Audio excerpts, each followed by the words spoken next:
Ustazah, selanjutnya nih,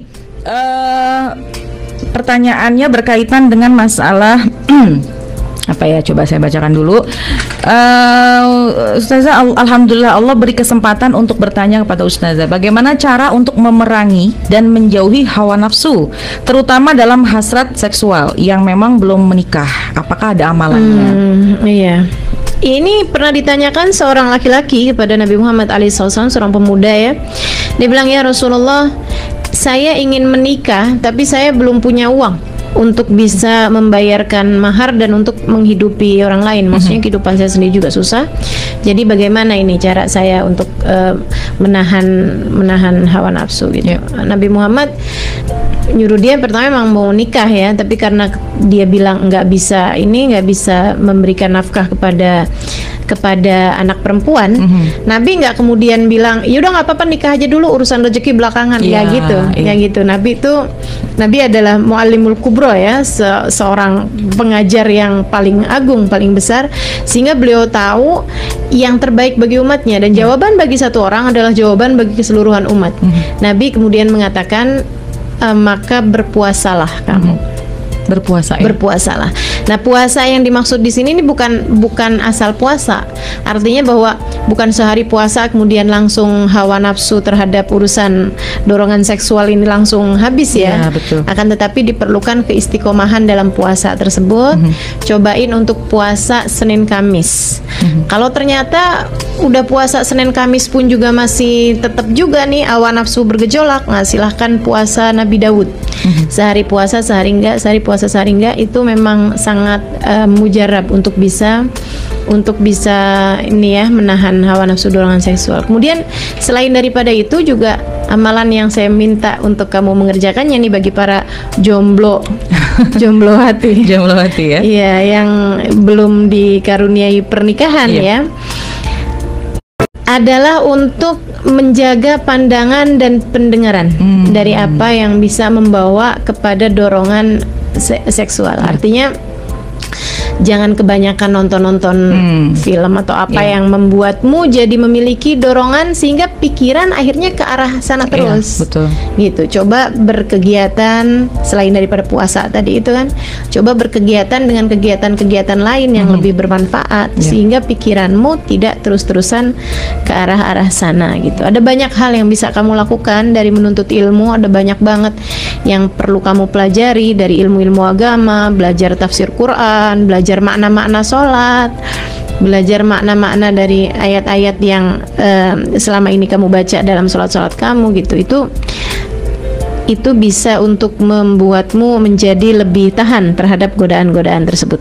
Jadi puasa dan aktivitas yang positif ya. Jadi jangan mikir yang aneh-aneh gitu ya. Selain puasa. Sama olahraga, Ustazah. Ya, saya pernah dengar itu bahwa di saat orang berkeringat olahraga itu ada hormon apa gitu yang biasa dikeluarkan orang juga ketika menjalankan urusan seksual ya.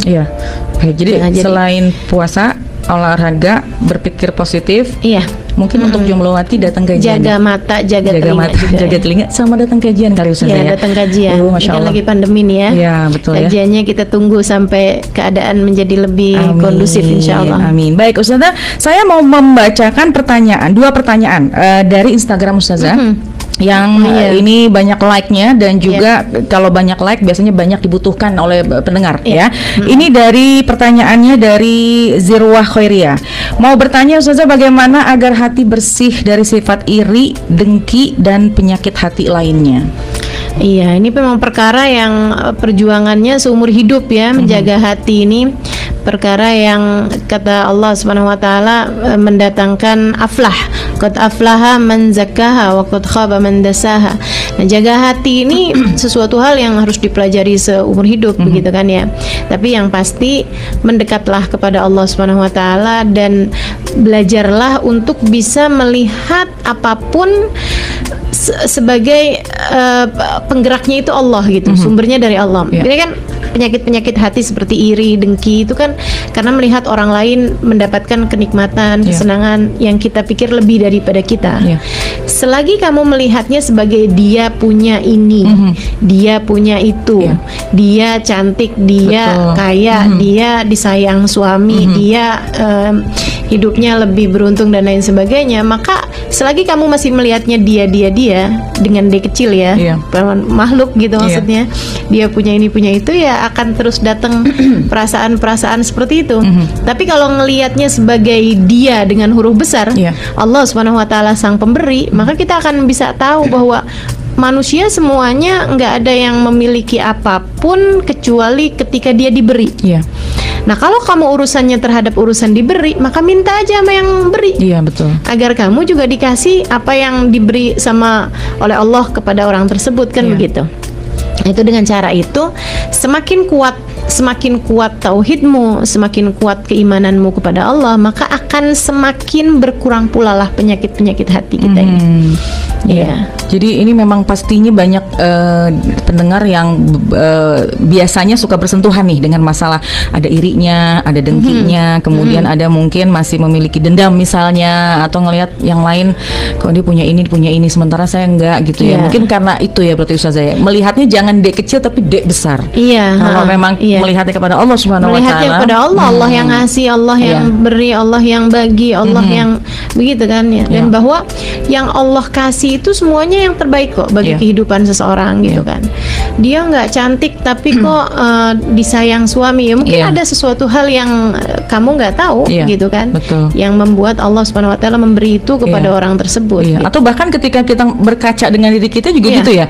Kadang kita kalau ngeliat orang punya ini ketutup apa yang kita punya. Nah, jadi mungkin salah satunya tadi yang bersyukur ya terhadap apa yang Allah Subhanahu wa taala berikan kepada kita gitu kan. Jadi kalau udah sibuk dengan positif diri kita udah nggak ada lagi mikirin untuk orang lain ya. Iya, betul. Baik, Masya Allah. Ini kadang cuma gimana Ustazah doanya atau amalan apa yang kira-kira bisa menjadi obat ya hilang irinya, hilang dengkinya, apa nih yang harus kita baca?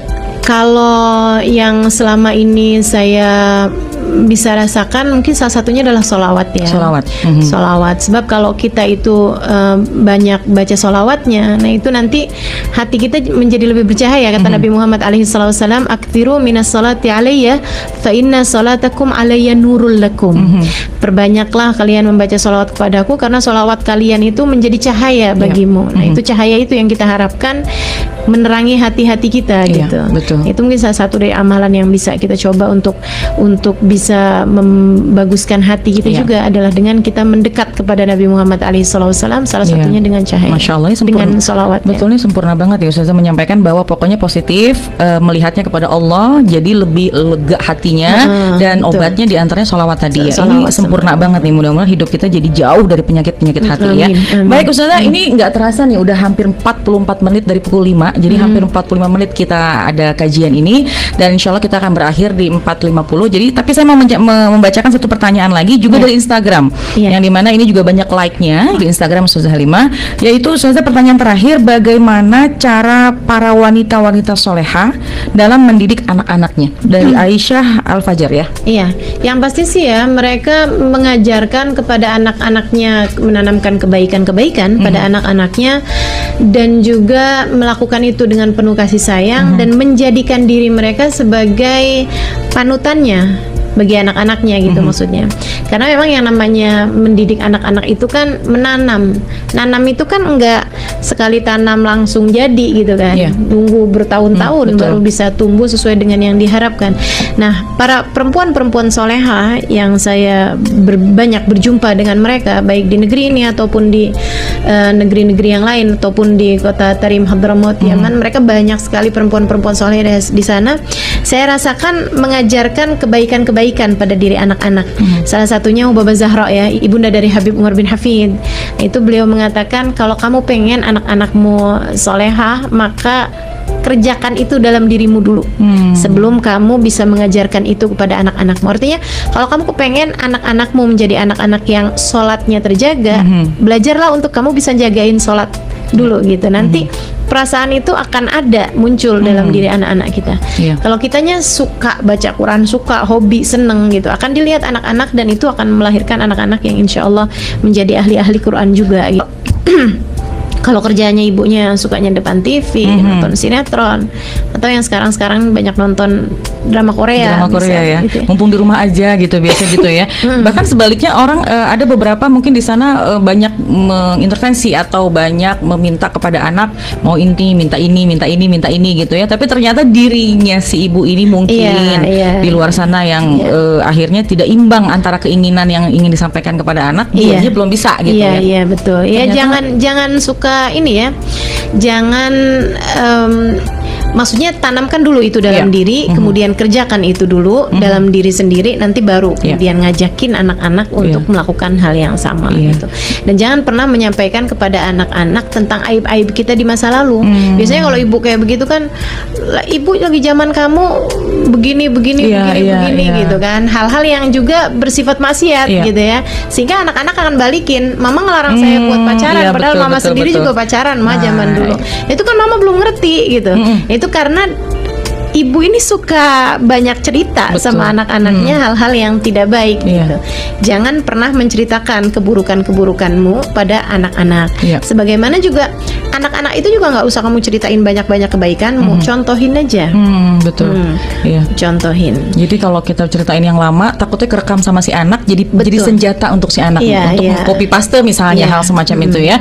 Jadi kesimpulannya tadi pertanyaan dari Aisyah, dan juga mungkin kita semuanya nih ibu-ibu yang mendengar kajian ini berharap semua kita punya anak yang soleh dan soleha. Caranya didik dengan sabar ya dari awal. Jadi jadilah cahaya bagi anak-anaknya. Jadilah cahaya bagi anak-anaknya. Kalau kita sudah mencontoh dan kita sudah membentuk diri kita sesuai dengan yang Allah mau, yang seperti Ustaz Halimah sering sampaikan, mudah-mudahan anak kita pun juga akan terbentuk seperti yang kita mau dan yang Allah mau. Ini Masya Allah ya. Baik Ustazah, nggak terasa ini udah hampir 48 menit. Misalnya cuma dikasih waktu sampai dengan di menit yang ke-50.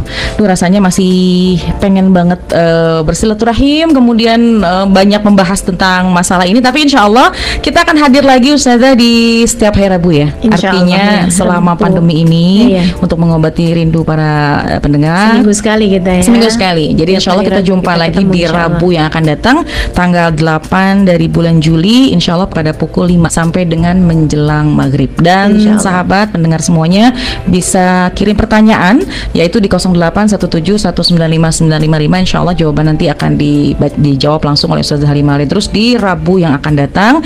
Dan program ini juga bisa didengarkan live streaming, yaitu di Facebooknya Ustazah Halimah Al-Idrus, Instagram Halimah Al-Idrus, dan juga di Instagram saya Qnada belakangnya double A. Insya Allah lebih banyak bermanfaat untuk masyarakat dan sekitarnya. Ustazah pengen dengar pesan buat kita di era pandemi semacam ini, apa yang harus kita lakukan, dan sekaligus menutup majelis kita ini. Terima kasih Ustazah untuk kesempatannya, silakan. Buat pendengar Ras FM dimanapun saja berada, buat yang saat ini sedang mendengarkan dimanapun saja berada, bisa jadi kita sedang libur kajian pada hari-hari ini, bisa jadi kita sedang libur kegiatan-kegiatan pada hari-hari ini, tapi tetaplah ingat bahwa kita tidak pernah libur sebagai hamba Allah Subhanahu wa Ta'ala, dan malaikat Raqib Atid tidak pernah libur untuk mencatat perbuatan-perbuatan kita.